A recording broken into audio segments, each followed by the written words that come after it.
Хүмүүний блогийн үзэгчдээ өнөөдрийнхөө миний бүтэлийн засаглалын хавцтай холбооны бүтээмж Герман улсын COVID-19 цар тахлын хөл хорооны байдлын талаар 2-р 2020 оны 11 сарын 19-нд Франкфуртаас Улаанбаатар нисэх байсан тусгай үүдний онгоц цуслаас болоод Европ болон Германд байдаг Монгол иргэдэд хүндрэл учирсан байлтай холбогдуулан Монголын залуучуудын холбооны бүтээмж Герман улсын салбар нэгэн аян зохиосон байгаа. Түүнтэй холбоотой Монголын залуучуудын холбооны зөвлөлийн нарийн бичиг биднэрт өөрийнхөө холбооныхаа талаар мэдээлэл өгье. 20 оны 11 сарын 28-ны байдлаар холбооны бүтээмж Герман улсад COVID-19 цар тахлын халдвар авсан хүмүүсийн тоо буураагүй учраас холбооны бүтээмж Герман улсын засгийн газар болон мужийн сайднаар зөвлөлтөд 11 сар гарсан хөл хориг 12 сарын 20 хүртэл дахин сунгасан байгаа. Энд юу нь өөр байсан бэ гэвэл 11 сарын хөл хороо нь болохоор 10 хүртэл хүн уулзаж болохоос мал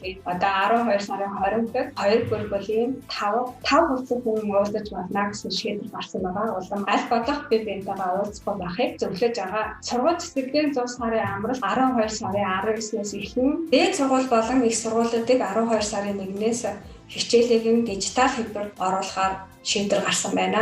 11 сараас 12 сарын 20 хүртэл бүх ресторан, үзэр уршигны газар, кино, театр, чөлөө цагаан өнгөрүүлэх газрууд бүгд хаалттай байхаар шийдэлсэн байгаа. За 12 сарын 20-оос 100 сарын баяр шинэ оны баяр эхлэх байгаа учраас 10 хүртэлх хүмүүс, насны хүрсэн хүмүүс энд 14-наас 14 хүртэл насны хүүхдүүд орохгүй хүмүүс бие биентэйгээ уулзаж 100 сарын баяраа шинэ оноо хамтдаа баярлаж байна. Бас нэг шинэ дүрм журам бол шинэ жилийн үеэр салиудыг уудахыг олон нийтийн газар буудахыг хориглосон байгаа. Энэ хэлэхэд дэлгүүр худалдааны газрууд 100 сарын үеэр маш их бүрсэд ихтэй болдог. Тэгсэн хэдий ч тэнд аль болох хүмүүс баг багаар явуулах нь зүйтэй гэж үзээд 20 м квадратад нэг хүнд орж болохоор тооцоосон байгаа. Тэгээд ард иргэдэд анхааруулахад дэлгүүрт явахдаа аль болох 7 хоногийн дундуур өглөөгөр худалдаагаа хийхийг зөвлөсөн. COVID-19 цар тахлын хөл хорооны байр дүрм журмыг танилцуулаад дараагийнхаа боловлоо орцгоё. Сайн байцгаана уу эрхэм мэдээд үзэгчдээ. 11-р сарын 19-нд Франкфуртээс Улаанбаатарын чиглэл рүү нисэх тусгай үүргийн нислэгийн хуваар гинт цуслагдсанаас болоод Европын бусад орнуудаас Германд төр ирээд нутгаа буцах байсан иргэд маань төлөвлөсөн хугацаанд буцаж чадахгүй болсон байж байгаа. Ингээд энэ асуудлаас болоод зарим иргэд маань бэрхшээлтэй тохиолдсон байж болзошгүй гэж үзээд Монголын залуучуудын холбооны бүгд найрамдах Герман улс дахь салбар зөвлөлөөс энд амьдарч байгаа суурин иргэдтэй уриалж тэдэндээ туслах аяныг зохион байгуулад байгааг түүний нэг мэдээллийн булангийнх нь тодруулж сурвалж залуучуудын холбооны Герман дахь салбар зөвлөлийн нарийн бичиг Чинбатын инх чимгийг бид урьж ирүүлээд байна. Сайн байна уу та? Сайн байцгаана уу. За намайг урьж оролцуулсанд та бүхэндээ баярлалаа.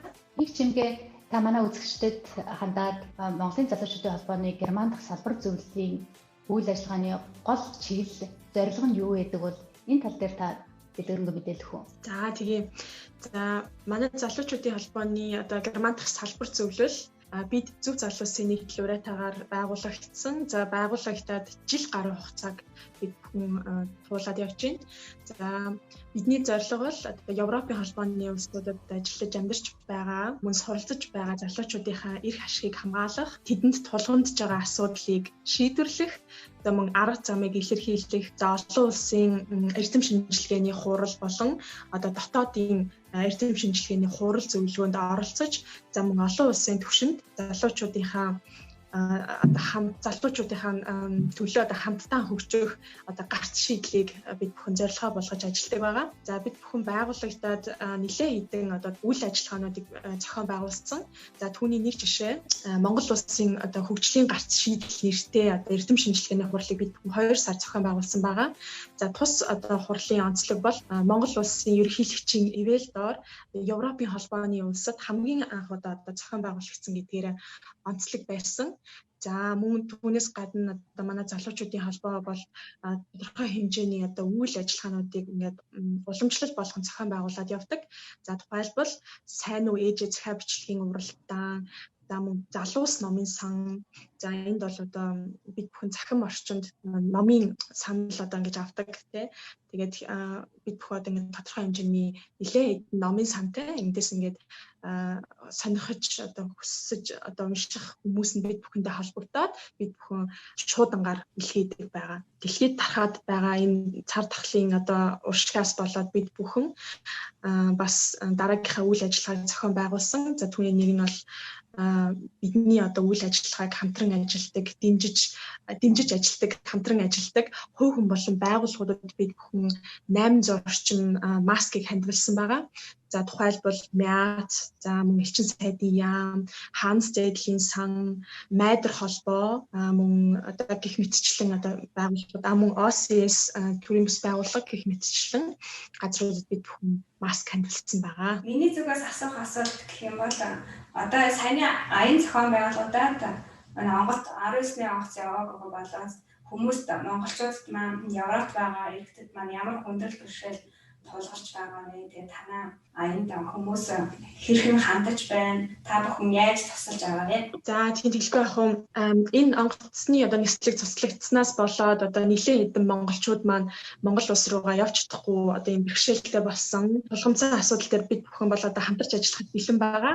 За тухайлбал одоо орон гэргүй болсон тий одоо нисч чадахгүй учраас тэр хүмүүс мэдээж энд байлах газар хэрэгтэй. За тийм тохиолдолд бид бүхэн одоо чадах чимээгээрээ тий байр сав олж өгөх, гэртээ байлгах, хоол хүнсний одоо асуудлыг бас одоо шийдвэрлэж өгөхөд бид бүхэн бас чадах бүхнээр тусална. За мөн одоо хуулийн тий орчуулга хийхэд бид бүхэн бас тусалж чадна. За мөнгөн одоо тусламжаас бусад бүх зүйл дээр бид бүхэн чадах чимээгээр туслах бэлэн байгаа. За манай холбоо болохоор нийтдээ 100-аад гаруй гишүүдтэй. За энэ болохоор одоо холбооны бүгд намдах Герман улсад одоо өнцөг болон бүрт манай одоо холбооны гишүүд бүгд амьдарч ажиллаж суралцдаг. Тийм болохоор аль хотод одоо ямар хүн гацаж үлдсэн байна. Тэр болгонд бид бүхэн ингээд туслахад хизээд бэлэн шүү гэдгийг мөн бидний энэ үйл ажиллагааг дэмжиж хамтарч ажиллах байгууллагууд байвал бид бүхэндээ бас холбогдоорой.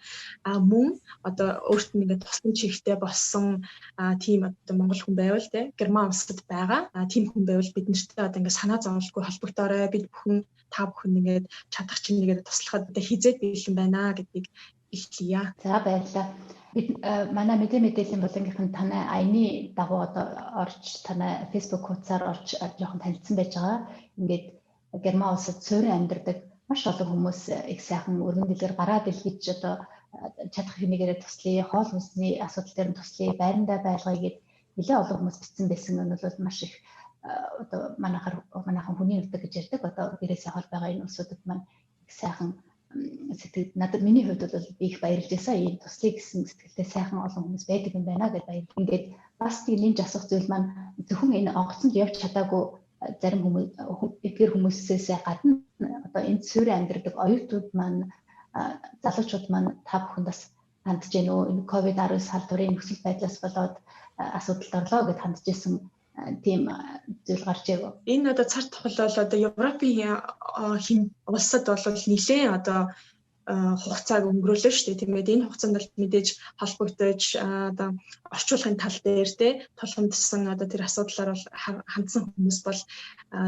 хэд бол байгаа. Тэр тохиолдлуудад бид хэд бас тусалсан. Тэгээд түүн дээрээс бас улбалаад тэгээд бас сая 19-ний онгоц цуслагдсантай холбогдуулаад бид бүхний дараагийнхаа энэ аяыг ингээд зохион байгуулад явж байгаа. Тий санаачлаад яв. Жишээлбэл сая одоо 19-ний онгоцонд одоо багтаж чадаагүй нэг залуу байсан.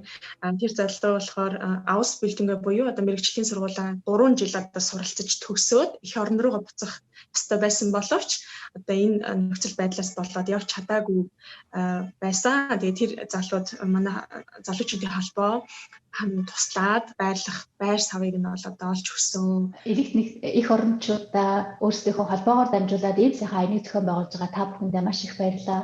Манай Монголын залуучуудын холбооны үйл ажиллагаа, ялангуяа Герман салбарын үйл ажиллагаа өргөн дэлгэр болоосай гэдэг маш их талархснаа илэрхийлье. Бидний мэдээллийг үзсэн үзэгч танд бас баярлалаа. Дараагийн мэдээллийн болон хүртэл баярлалаа. Баярлалаа.